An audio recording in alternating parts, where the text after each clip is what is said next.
find the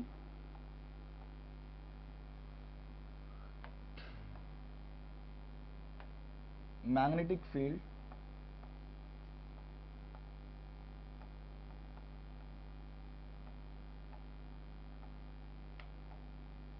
of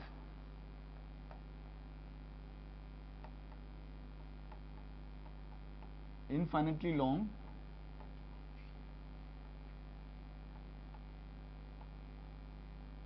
wire at a perpendicular distance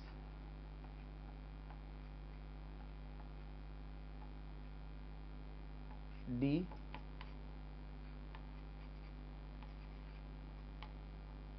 from wire। तो हमारे पास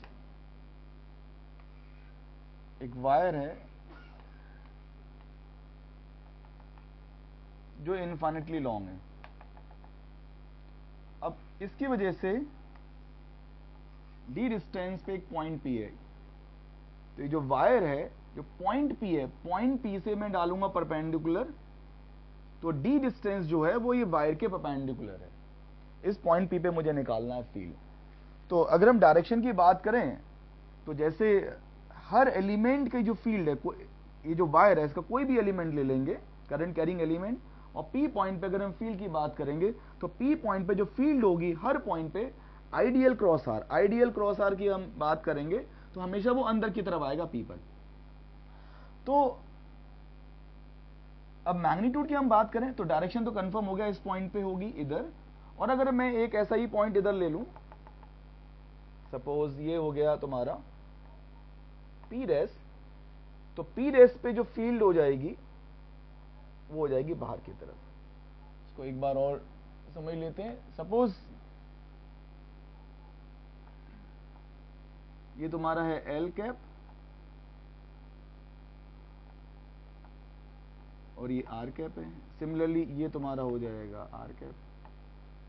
तो अगर पी पॉइंट पे अगर मुझे फील्ड की डायरेक्शन पता करनी है तो एल कैप जो है करंट के अलोंग है, तो एल कैप पे अपने राइट हैंड की पाम रखेंगे और आर कैप जो है एल कैप के परपेंडिकुलर है, अपनी राइट हैंड की फिंगर्स को कर्ल करेंगे, अंगूठा हमारा अंदर पॉइंट कर रहा है तो पी पे अंदर की तरफ हो जाएगी। सिमिलरली अगर मैं पी डैश पे फील्ड की डायरेक्शन की बात करूंगा तो एल कैप के अलोंग अपनी राइट हैंड की पाम को रखेंगे और R cap vector P dash के लिए आर कैप क्या हो जाएगा, टूवर्ड्स पी डैश हो जाएगा। तो L cap cross R cap ये बाहर की तरफ हो जाएगा। इसका एक दूसरा मेथड भी बताएंगे। अब इसमें अगर इस पॉइंट पे मुझे फील्ड निकालनी है तो इस पॉइंट पी को मुझे इस वायर के एंड से जोड़ना है। ये वाला जो एंड जो प्लस इन्फिनिटी पर है तो इसको ऐसे जोड़ेंगे तो ये अल्फा हो जाएगा आपका π/2। सिमिलरली ये बीटा हो जाएगा π/2।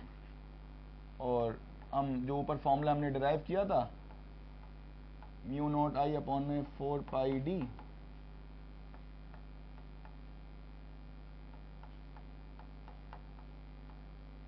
Sign alpha plus sine beta, इसमें वैल्यू सब्स्टिट्यूट कर देते हैं।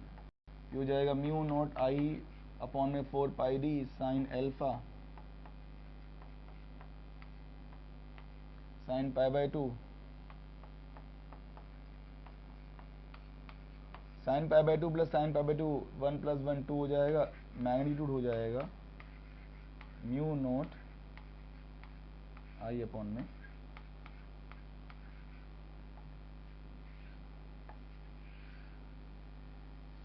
ये हो जाएगा μ0I/2πd। तो अगर कोई इनफाइनेटली लॉन्ग वायर है और परपेंडिकुलर डिस्टेंस डी पे अगर फील्ड की बात करें तो μ0I/2πd फील्ड हो जाएगी।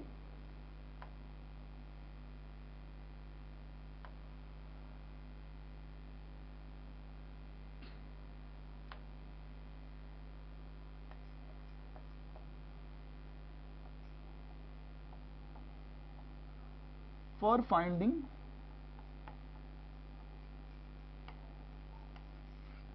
The direction of magnetic field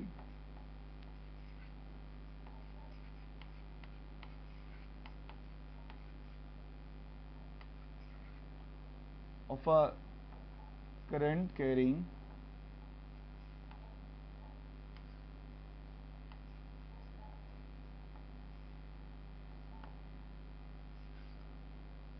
straight wire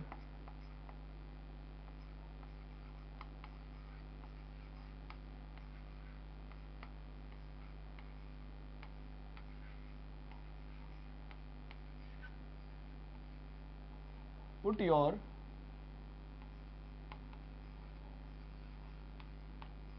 right hand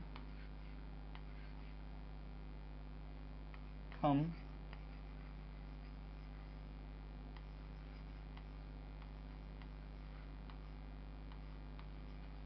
along the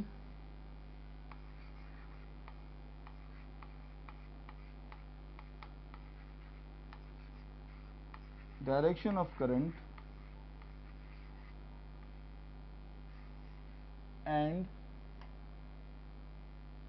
for finding the direction of magnetic field of current carrying straight wire, put your right hand thumb along the direction of current and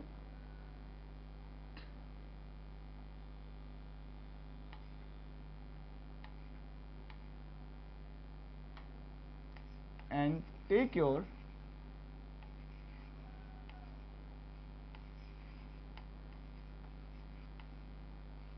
fingers at the point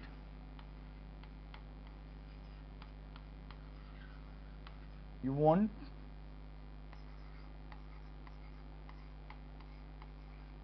to know the direction.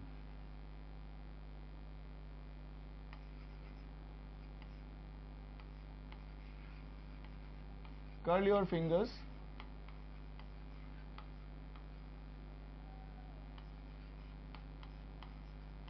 at that point.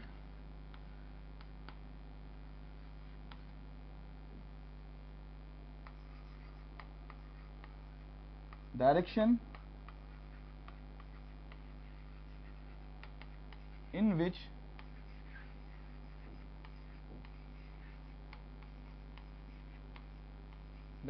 which your fingers point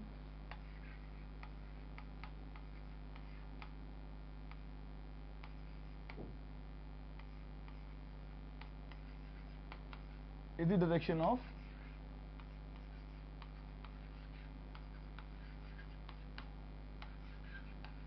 magnetic field. तो पहले इस statement को समझ लें, फिर मैं बताऊंगा। For finding the direction of magnetic field of current carrying straight wire,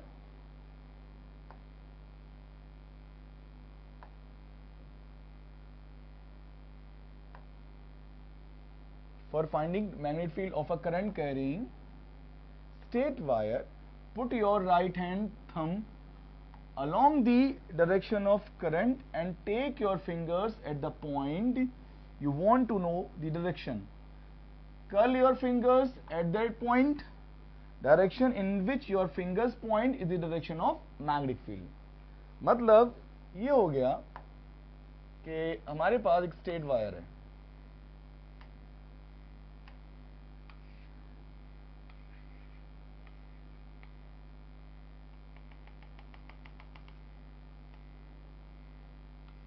मान लो ये पॉइंट है P, ये पॉइंट है तुम्हारा P डैश। P पे और P डैश पे हमें मैग्नेटिक फील्ड की डायरेक्शन पता करनी है। P है, ये P डैश है। अब देखो, अब ये जो मेरा थंब है, हैंड है, इसका जो राइट हैंड का थंब है वो करंट के अलोंग मैंने रख लिया। अब मेरी जो फिंगर्स में P पे निकालना है, तो फिंगर्स को उसकी तरफ लेके जाओ, P की तरफ, ऐसे मैंने रख लिया। अब मैंने क्या करा, अपनी फिंगर्स को कर्ल करना है, कर्ल करेंगे। तो अगर फिंगर्स को कर्ल करेंगे तो फिंगर्स किधर पॉइंट कर रही हैं?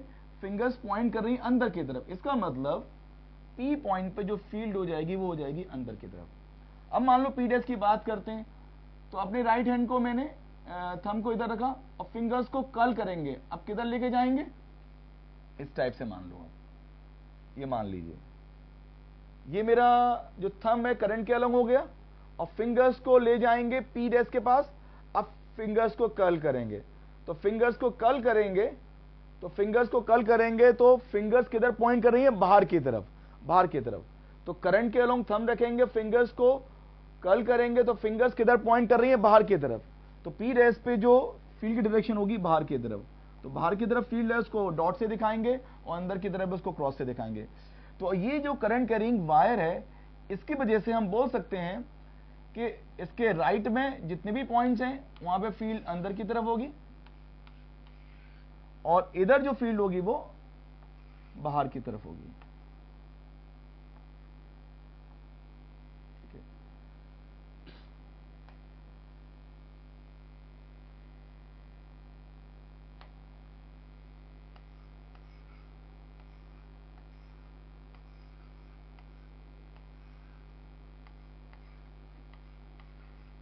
Magnetic field lines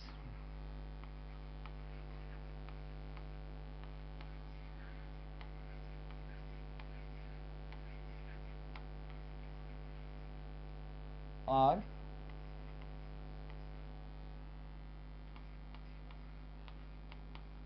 closed curve। जैसे इलेक्ट्रोस्टैटिक में इलेक्ट्रोस्टैटिक लाइन, इलेक्ट्रोस्टैटिक जो स्टेशनरी चार्ज की जो वजह से फील्ड होती है उसकी जो इलेक्ट्रिक फील्ड लाइंस होती हैं वो एक पॉइंट से स्टार्ट होती है दूसरे पे टर्मिनेट करती हैं, लेकिन magnetic field line close curve होती हैं। तो अगर हम यहां पे बनाएं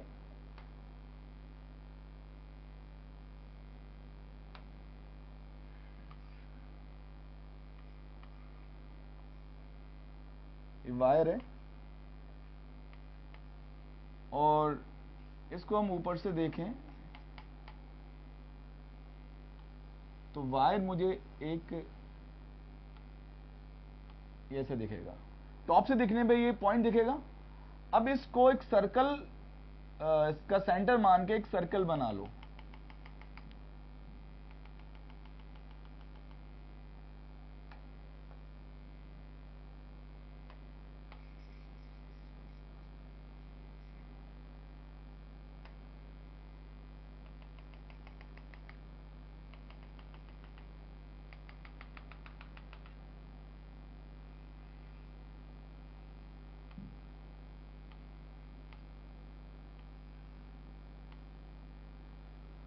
अब मान लो ये करंट बाहर की तरफ जा रही है, ये तो अब मुझे अपने थंब को रखना है करंट के अलोंग और इस पॉइंट पे, मान लो इस पॉइंट पे फील्ड निकालना चाहता हूं, तो करंट को रखा, थंब को रखा करंट के अलोंग, अब अपनी फिंगर्स को कर्ल करेंगे तो फिंगर्स जिस डायरेक्शन में पॉइंट कर रही हैं वो फील्ड की डायरेक्शन है, तो यहां पे फील्ड की डायरेक्शन ये हो जाएगी।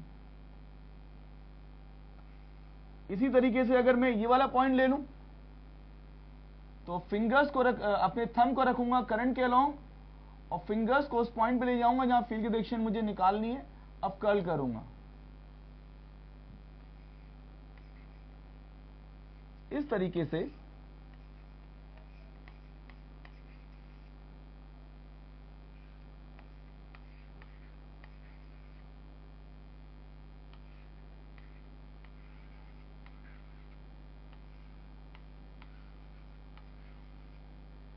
इस तरीके से हम मैग्नेटिक फील्ड डायरेक्शन पता कर सकते हैं। तो किसी करंट कैरिंग वायर है, स्ट्रेट वायर है, उसकी जो फील्ड लाइंस है सर्कुलर होती हैं। तो जैसे हम बात करते हैं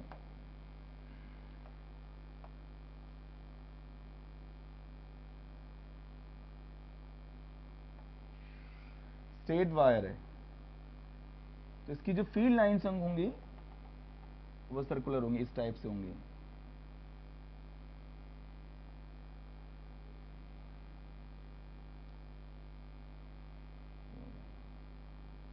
अब जितना डिस्टेंस पे हम जाएंगे, सपोज ये आर है और करंट ऐसे जा रही है, तो फील्ड का जो फॉर्मूला है म्यू नॉट आई अपॉन में 2 पाई आर। तो हम बोल सकते हैं मैग्नीट्यूड जो है वो आर के इनवर्सली प्रोपोर्शनल है।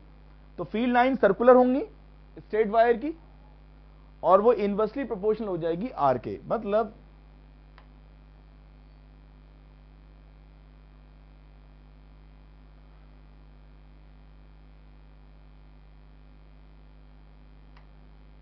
अगर हम ग्राफ बनाएं,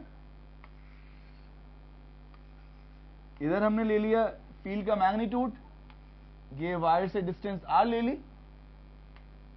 तो हम जितना पास जाएंगे वायर के, फील्ड का मैग्नीट्यूड बढ़ता चला जाएगा, और दूर जाएंगे तो ये घटता चला जाएगा। ये चीज है।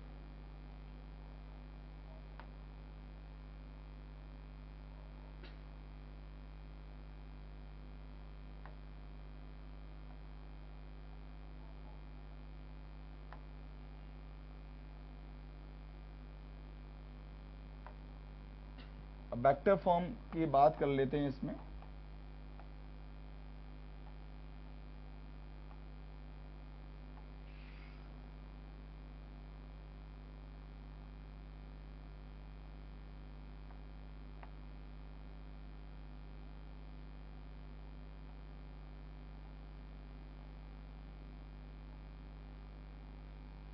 तो इसमें करंट जा रही है, आर वेक्टर जो है वो वायर के परपेंडिकुलर है। जो आर वेक्टर है वो वायर के परपेंडिकुलर है, स्ट्रेट वायर है, इनफाइनेटली लॉन्ग।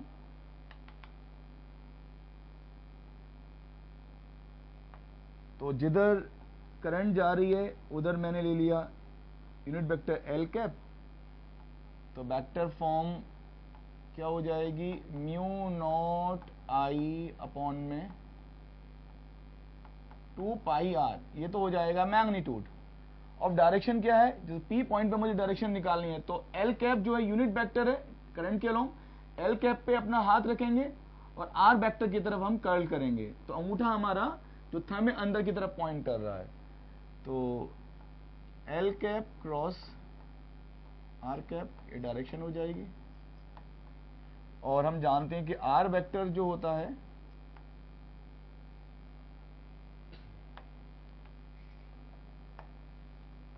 आर कैप को लिख सकते हैं आर वेक्टर अपॉन में आर। तो इसको सिंप्लीफाई कर सकते हैं,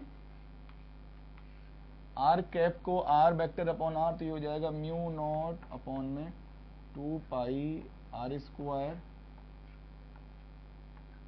L cap r cap. L cap क्या है, यूनिट वेक्टर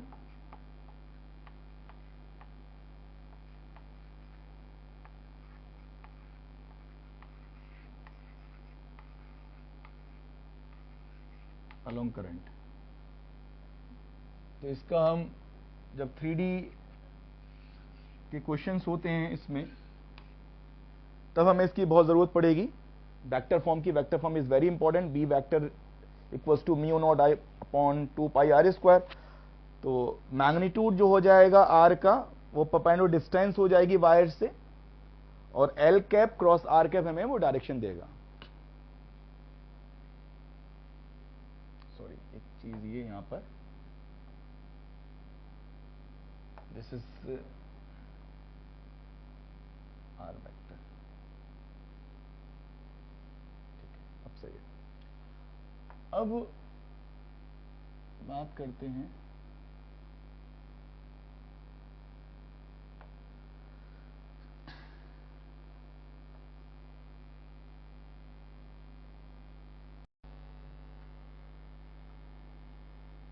अब हम एक क्वेश्चन करते हैं, find magnetic field of a semi infinite wire at a perpendicular distance from it.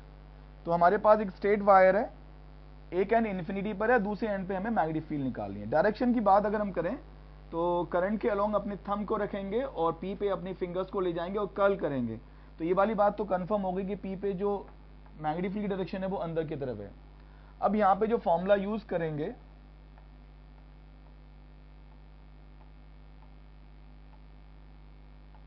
Formula हमारा वही पुराना, म्यू नॉट आई अपॉन में 4 पाई डी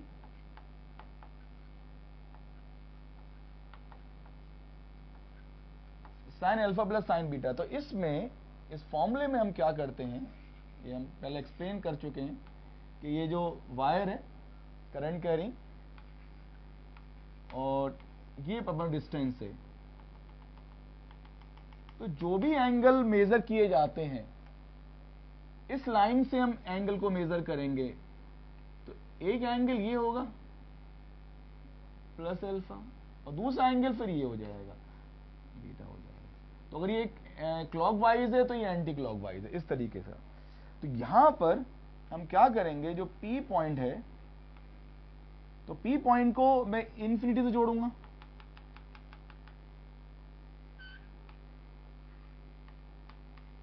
तो अल्फा हो जाएगा पाई बाई 2।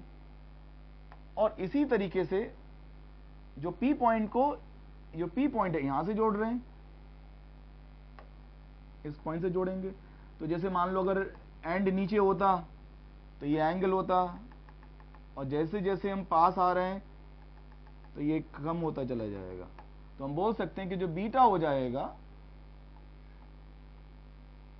0 डिग्री, क्योंकि ये एंगल इधर आपका अल्फा है और इधर आपका बीटा है। तो हम P को दोनों एंड से जोड़ते हैं, तो अब जब इस P को उस वाले एंड, इन्फिनिटी वाले एंड से जोड़ेंगे तो अल्फा पाई बाई 2 हो जाएगा, और P को इस वाले एंड से जोड़ेंगे तो बीटा हो जाएगा 0। तो हम बोलेंगे कि अल्फा की वैल्यू भाई पाई बाई 2 आ गई और बीटा की वैल्यू 0 है। अब इसमें रख देते हैं, तो मैग्नेटिक फील्ड हो जाएगी म्यू नॉट आई अपॉन में 4 pi d sine pi by 2 plus sine 0 mu not I upon में 4 पाई डी। तो हमारे पास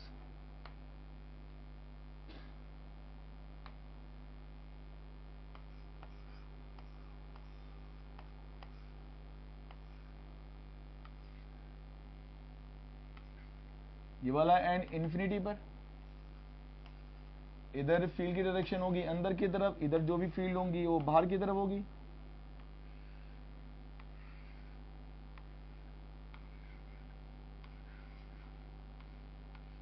मैग्नेटिक फील्ड हो जाएगी म्यू नॉट आई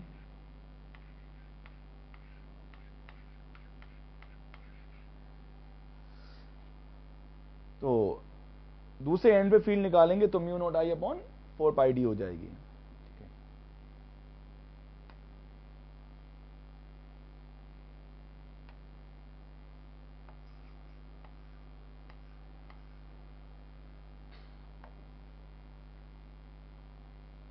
हमारे पास एक वायर है ए से बी, इसमें करंट जा रही है आई,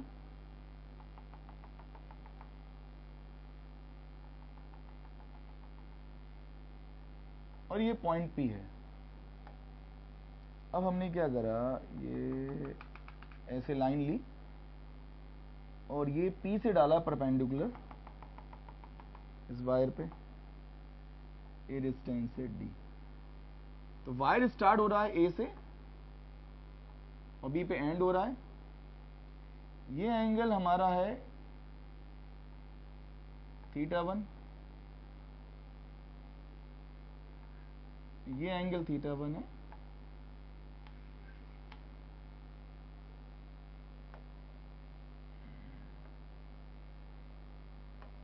ये एंगल θ2 हो गया। अब ये जो वायर है स्ट्रेट वायर है, जिस लाइन पे वायर रखा है उस लाइन पर P से जो परपेंडिकुलर डिस्टेंस है वो D है। अब ये जो भी एंगल मेजर किए जा रहे हैं इस लाइन से मेजर किए जा रहे हैं, तो P को दोनों एंड से जोड़ा, B से जोड़ा, A से जोड़ा, तो इस लाइन से अगर देखेंगे तो एक एंगल θ1 हो जाएगा, दूसरा एंगल θ2 हो जाएगा। ये है। तो अब यहां पर आप थोड़ा सा समझने की कोशिश करते हैं। ये है ए बी,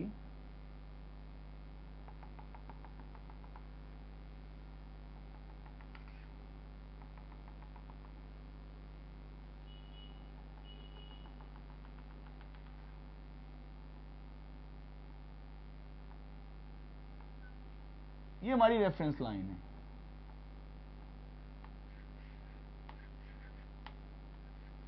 जो भी एंगल मेजर करेंगे इस लाइन से मेजर करेंगे। अब देखो,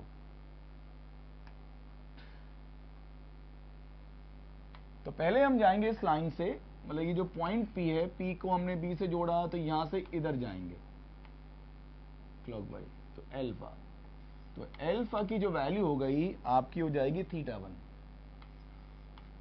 अब इसके लिए इस लाइन से क्लॉकवाइज गए, फिर दूसरे एंड के लिए हम ऐसे जाएंगे एंटी क्लॉकवाइज, और यह है बीटा। तो बीटा आपका हो जाएगा, ये एंगल कितना है, ये θ2 है, 2 पाई माइनस θ2, 2 पाई माइनस θ2। या फिर आप इसको बोल सकते हो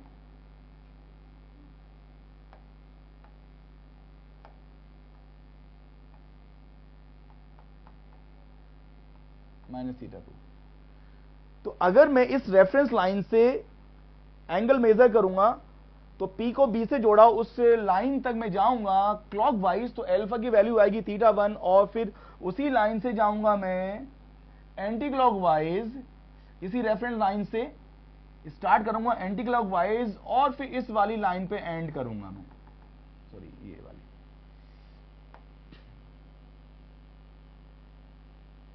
यहां से स्टार्ट करेंगे और वो इस वाली लाइन पे एंड करेंगे, तो ये एंगल हो जाएगा बीटा, और बीटा हो जाएगा 2 पाई माइनस θ2, या फिर हम इसको माइनस θ2 भी बोल सकते हैं। तो इस पर्टिकुलर केस में डायरेक्शन की तो बात करें तो डायरेक्शन तो P पे अंदर की तरफ ही होगी।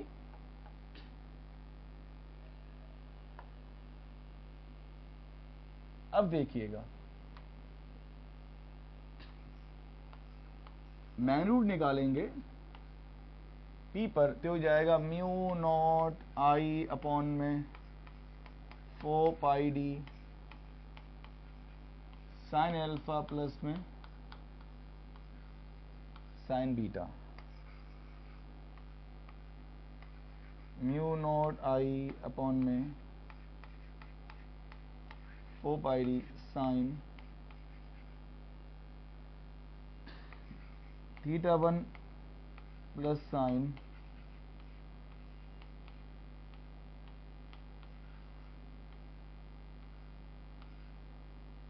To pi minus θ2। तो ये हो जाएगा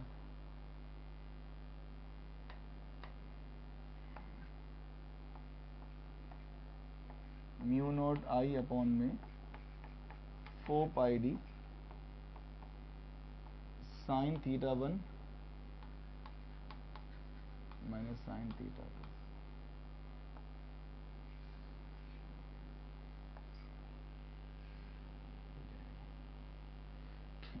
हम बीटा की जगह माइनस θ2 भी रखेंगे, अगर बीटा की जगह माइनस θ2 भी रखेंगे तब भी सेम आपका आंसर आएगा।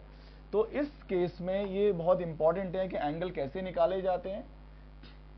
हमारी जो रेफरेंस लाइन है ये वाली, ये रेफरेंस लाइन है जो कि वायर के परपेंडिकुलर है, यहां से एंगल मेजर करेंगे।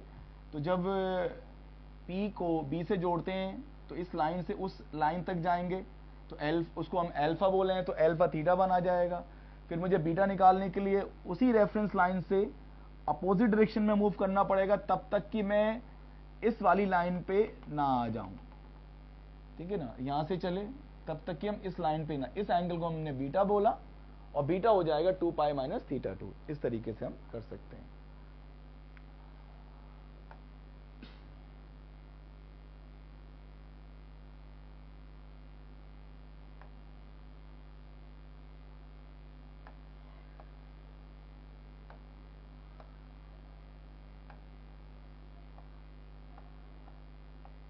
अभी तक ये जो बायो-सावर्ट लॉ के एप्लीकेशन थे उसमें फर्स्ट पॉइंट क्या था, magnetic field of a straight wire. वो सारी चीजें उस पर्टिकुलर पॉइंट के लिए थी।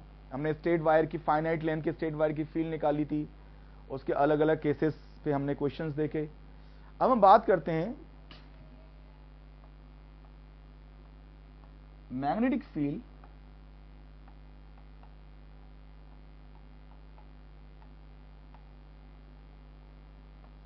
of a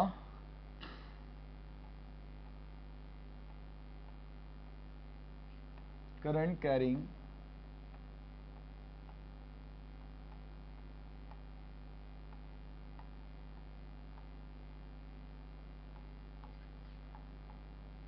circular arc.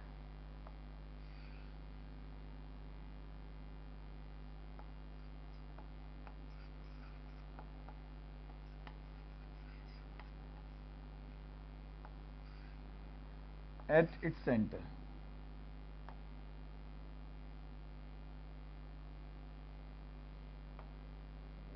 अब देखिए हमारे पास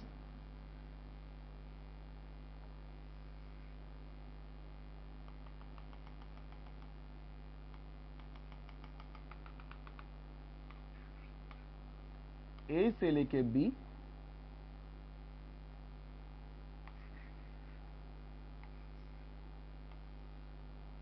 रेडियस, ये हमारी सर्कुलर आर्क है, रेडियस आर है, ये सेंटर है, ये जो एंगल सस्टेन कर रही है आर्क, ये थीटा एंगल है। अब हमें अगेन बायो-सैवर्ट लॉ का यूज करके ओ पे मैग्नेटिक फील्ड निकालनी है। तो अगर हम बात करें इस पॉइंट पे फील्ड की, तो हम कोई भी एलिमेंट ले लेते हैं। मान लो सपोज मैंने एक एलिमेंट ले लिया आइडियल। आइडियल एलिमेंट लिया,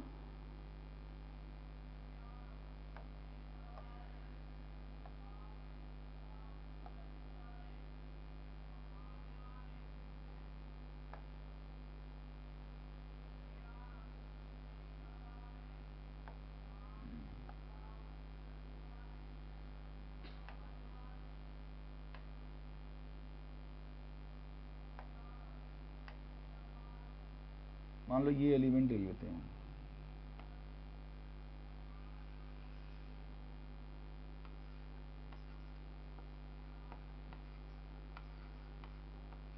ये आइडियल हो जाएगा, ये हो जाएगा। मान लो एक यहां पे ले लेते हैं आइडियल,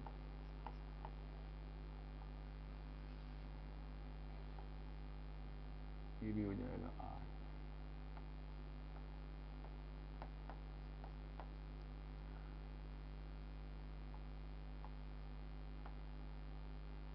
तो हम ए से लेके बी तक इस पूरे आर को छोटे छोटे एलिमेंट्स में ब्रेक करेंगे। हर एक आइडियल एलिमेंट और आर वेक्टर के बीच में एंगल होगा 90 डिग्री। अब कोई भी एलिमेंट ले लो, क्योंकि ये जो एलिमेंट है वो आर्क पर है। अब इस पॉइंट को मैं ओ से जोड़ूंगा तो वो उसको रेडियस होगी, और रेडियस तो परपेंडिकुलर होगी। अब डायरेक्शन की बात कर लें तो मैग्नेटिक फील्ड बायो-सैवर्ट लॉ से जो फॉर्मूला होता है डीबी वेक्टर बराबर होगा म्यू नॉट अपॉन में 4 पाई आईडीएल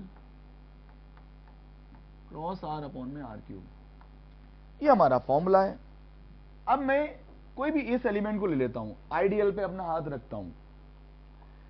तो आईडीएल पे अपने राइट हैंड की पाम रखूंगा, अपनी फिंगर्स को कर्ल करूंगा आर की तरफ, अंगूठा मेरा जो है थंब अंदर की तरफ पॉइंट कर रहा है, ओ पे फील्ड जो अंदर की तरफ है। सिमिलरली दूसरा एलिमेंट ले लिया मैंने, अब ये वाला ले लो। इस पे भी क्या हो जाएगा, अपने राइट हैंड की पाम को रखूंगा आइडियल के अलोंग और अपने फिंगर्स को कर्ल करूंगा आर की तरफ, मेरा जो थंब है अंदर की तरफ पॉइंट कर रहा है। फिर इस वाले एलिमेंट को ले लो, अगेन आइडियल के अलोंग अपने राइट हैंड की पाम को रखूंगा, फिंगर्स को कर्ल करूंगा आर की तरफ, अंगूठा अंदर की तरफ आ रहा है। इससे पता चलता है कि ए से लेके बी तक जितने भी एलिमेंट्स आप लोगे उन सबकी फील्ड ओ पे जो होगी वो अंदर की तरफ है। तो नेट फील्ड यहां पे क्या हो जाएगी,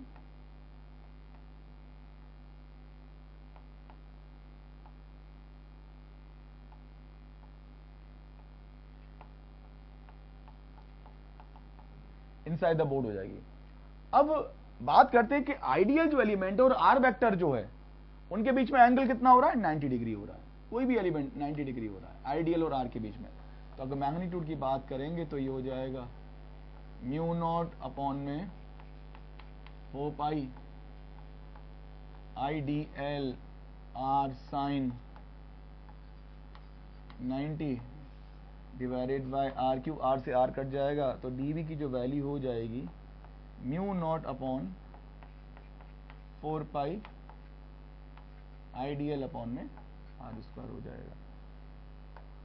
अब जितने भी एलिमेंट्स हैं फील्ड तो अंदर की तरफ है, तो डायरेक्शन सबकी सेम है, तो नेट फील्ड अगर हम निकालें ऊपर, वो सिंपली इंटीग्रेट कर दें, mu not I 4 pi R square.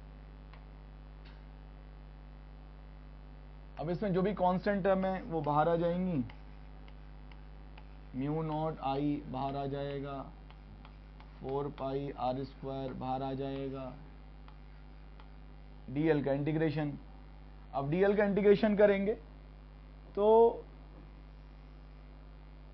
ये है, ये a है, ये b है, तो dl जिसको छोटे छोटे एलिमेंट्स में हमने ब्रेक किया, dl dl dl ये सब छोटे छोटे एलिमेंट्स हैं और ये रेडियस r है। तो dl का जो इंटीग्रेशन है वो लेंथ ऑफ r के बराबर हो जाएगी। सभी एलिमेंट्स को हम जोड़ेंगे, ये dl है, ये dl है, ये dl है, तो इनका जो समेशन है वो इंटीग्रेशन होगा dl का, तो ये लेंथ ऑफ आर्क हो जाएगी which is r theta.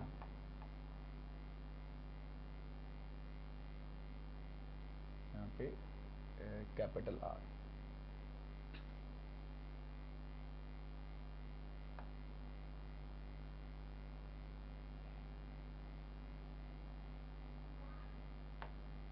Small r ले लेते हैं,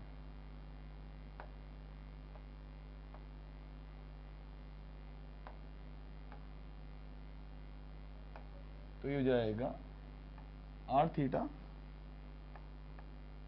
तो O पे मैग्नेटिक फील्ड हो जाएगी म्यू नॉट आई अपॉन में 4 पाई R square into R theta, और ये R से R कट जाएगा तो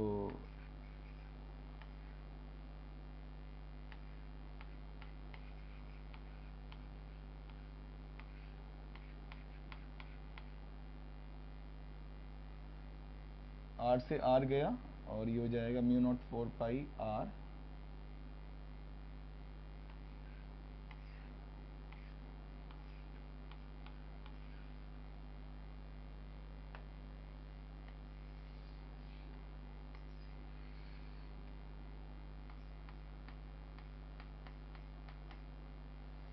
तो ये रिजल्ट हो गया कि करंट कैरिंग कोई आर्क है,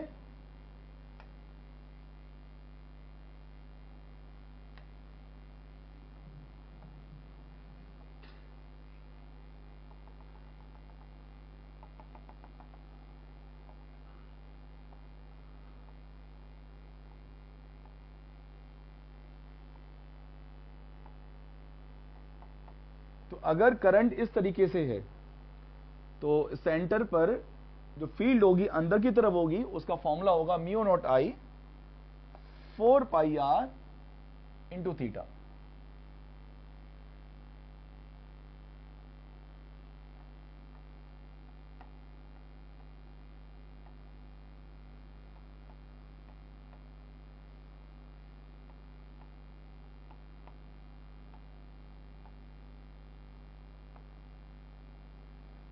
अब हमारे पास एक मेथड है फील्ड की डायरेक्शन निकालने का।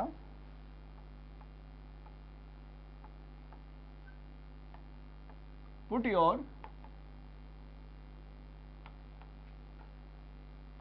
राइट हैंड फिंगर्स, अपने राइट हैंड की फिंगर्स को, put your right hand fingers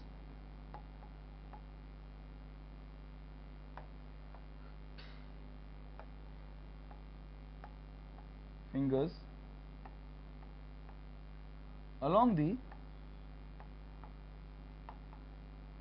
direction of current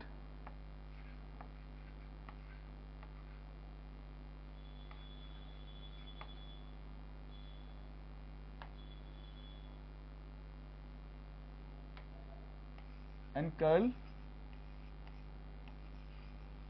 your fingers.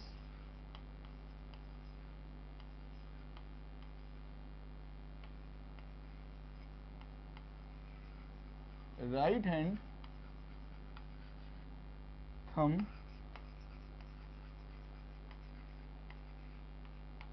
will point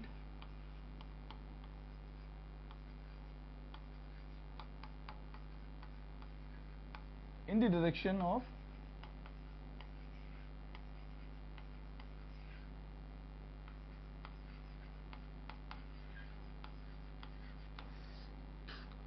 अब सर्कुलर आर्क की मैग्नेटिक फील्ड निकालना है, तो उसके लिए हम क्या करेंगे, put your right hand fingers along the direction of current and curl your fingers, right hand thumb will point in the direction of magnetic field. मतलब ये हो गया कि सपोज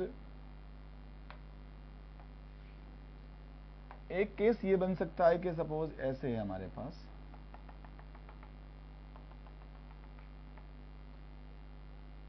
करंट जा रही है ऐसे, तो जैसे जिधर करंट जा रही है तो अपनी फिंगर्स को, राइट हैंड की फिंगर्स को हम अलाइन करते हैं, कर्ल करते हैं along the direction of current.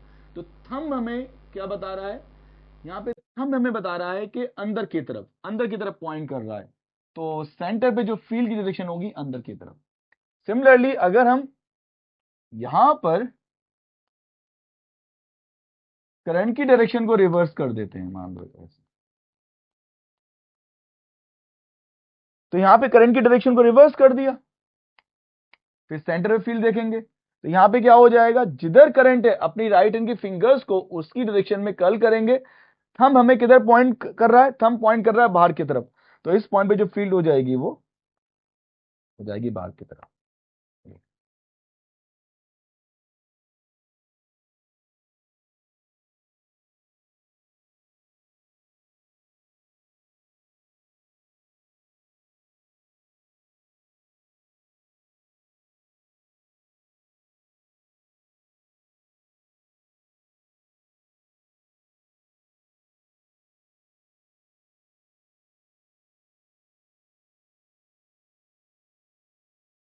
और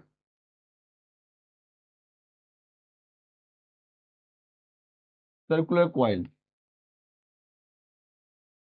अब मैग्नेटिक फील्ड हमें निकालनी है सर्कुलर कॉइल की। तो सपोज हमारे पास सर्कुलर कॉइल है,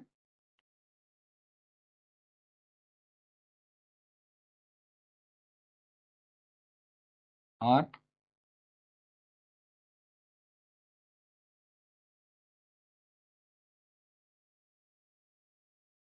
अब मैं फील्ड निकालना चाहता हूं सेंटर पे, सर्कुलर कॉइल है, तो करंट के अलोंग अगर मैं अपने फिंगर्स को कर्ल करूं तो थंब मुझे बाहर की तरफ बता रहा है, तो फील्ड तो जो हो जाएगी यहां पर,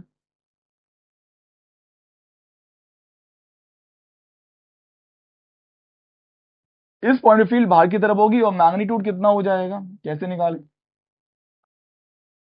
म्यू नॉट आई अपॉन में 4 पाई r into theta. Circular coil के लिए थीटा कितना हो जाएगा, 2 पाई हो जाएगा, तो ओ पे जो फील्ड हो जाएगी म्यू नॉट आई अपॉन में 4 पाई r इंटू थीटा, थीटा हो जाएगा 2 पाई, और यहाँ पे ये मैं सॉल्व करूंगा, पाई से पाई ये हो जाएगा म्यू नॉट आई अपॉन में, तो कोई सर्कुलर क्वाइल है, करंट कैरिंग क्वाइल है, उसके सेंटर पे जो मैग्नेटिक फील्ड का एक्सप्रेशन आएगा mu naught I upon 2r आ जाएगा।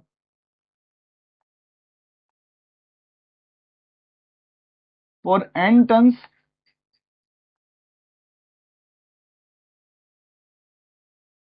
हमारे पास सर्कुलर क्वाइल है उसमें n टर्न्स हैं, उसकी अगर हम मैग्नेटिक फील्ड निकालेंगे,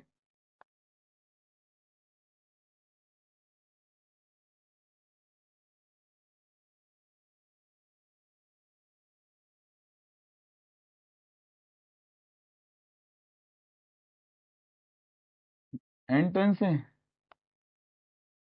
करंट हमने मान लिया सपोज ऐसे है, तो अपने रेडियस इसकी है आर, तो यहाँ पे फील्ड की अगर हम डायरेक्शन की बात करें तो डायरेक्शन कैसे, जिधर करंट जा रही है अपनी राइट हैंड की फिंगर्स को कर्ल करेंगे, थंब जिधर पॉइंट कर रहा है, थंब बाहर की तरफ पॉइंट कर रहा है, तो इस पॉइंट पे जो फील्ड होगी बाहर की तरफ हो जाएगी, और ये हो जाएगा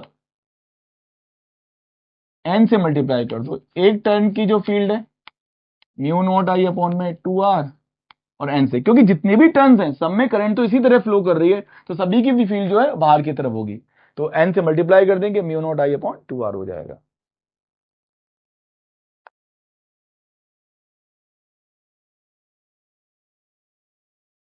तीसरी चीज,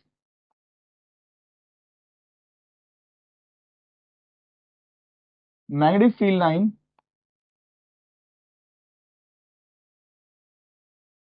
pattern of circular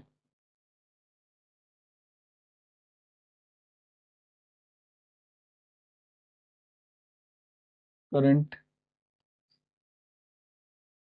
carrying coil.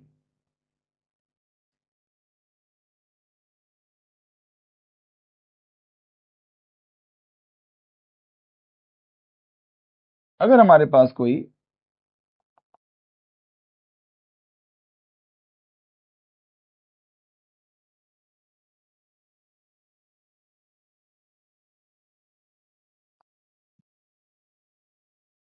ये करंट कैरिंग कॉइल है,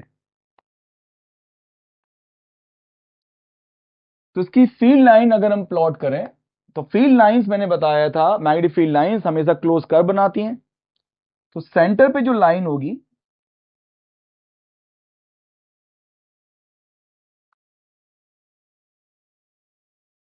अपने राइट हैंड के फिंगर्स को कर्ल करेंगे करंट के अलोंग, और थंब हमें बताएगा सेंटर पे मैग्नेटिक फील्ड, इस तरीके से।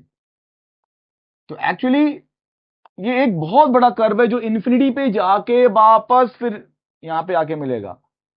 दूसरी अगर हम और दूसरी लाइंस की बात करें, तो दूसरी लाइंस भी इसी टाइप से होंगी, ऐसे लाइन आएगी इस टाइप से निकलेंगे,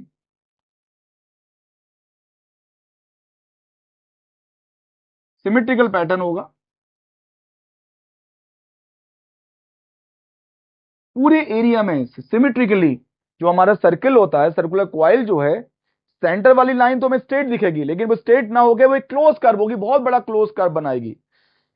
बाकी जो लाइंस उससे सेंटर से दूर जाएंगे उनका साइज छोटा होता चला जाएगा, लेकिन वो भी क्या होंगी, क्लोज कर्व होंगी। तो जैसे हमारे पास एक सर्कुलर कॉइल है, तो एक जो फाउंटेन होता है ना, जैसे फाउंटेन में क्या होता है कि पानी ऊपर जाता है, ऊपर जाने के बाद में वो वापस नीचे गिरता है, तो एक क्लोज लूप टाइप का बनाता है, इस तरीके का होगा।